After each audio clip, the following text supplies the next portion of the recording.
saya akan sedikit memaparkan tentang materi replikasi DNA. Sebelumnya kita harus tahu dulu nih, apa sih itu DNA?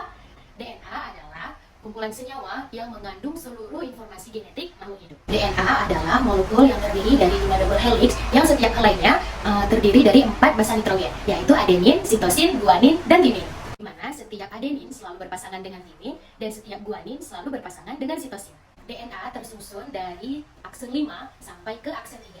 Nah, selanjutnya, apa sih itu replikasi DNA? Replikasi DNA adalah serangkaian proses penggandaan rantai DNA.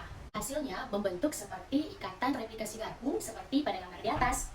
Untaian yang sudah terpisah masing-masing akan memberikan template untuk menciptakan DNA baru. Proses ini dibantu oleh enzim primase dengan mencetak sepotong-potong kecil RNA atau disebut dengan RNA primer. Langkah ini adalah proses awal untuk menuju untai DNA baru. Selanjutnya, enzim polimerase mengikat urutan RNA primer hanya dalam satu arah, yaitu dari aksen 5 ke aksen 3. Proses ini akan dilakukan secara terus-menerus sampai membentuk satu ikatan DNA atau disebut dengan leading strands. Untuk untai lainnya yang tertinggal di bawah tidak bisa dibuat dikarenakan berlawanan arah. Karena itu, polimerase hanya dapat membuat DNA pendek di untaian leading strand atau disebut dengan fragmen Okazaki. Proses pembuatan DNA primer dan fragmen Okazaki dibuat secara terus-menerus sehingga untai DNA terpenuhi sehingga dapat menghasilkan untaian DNA baru. Nah, sekian tadi pemaparan tentang replikasi DNA.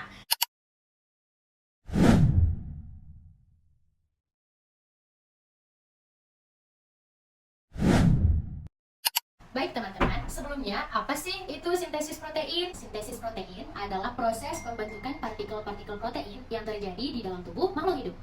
Proses transkripsi ini terjadi di dalam nukleus menuju ke sitoplasma. Secara umum, proses sintesis protein ini terbagi menjadi 2 tahapan, yaitu transkripsi dan translasi. Transkripsi adalah proses penyalinan atau pembentukan mRNA dari DNA. Pada proses transkripsi terjadi sebanyak 3 tahapan teman-teman. Yang pertama ada inisiasi, elongasi, dan terminasi. Oke, yang pertama proses inisiasi yaitu terjadi ketika enzim RNA polimerase menempel pada promotor. Selanjutnya pada proses elongasi, enzim polimerase yang sudah menempel di promotor bergerak menuju terminator dengan membawa messenger RNA. Selanjutnya pada proses terminasi ini, RNA polimerase telah sampai di terminator. Maka ini menandakan proses transkripsi telah selesai. Selanjutnya, RNA polimerase, DNA, dan messenger RNA yang telah dihasilkan saling melepaskan diri. Dan tahap selanjutnya, messenger RNA ini atau RNA duta yang telah dihasilkan akan digunakan pada proses translasi. Proses translasi adalah proses penerjemahan kode genetik DNA untuk menyusun rantai polipeptida penyusun protein.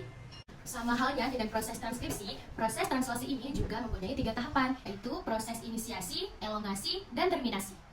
Pada proses inisiasi, kodon pertama mRNA yang mencapai ke ribosom disebut dengan kodon start, yaitu berupa A, U, G.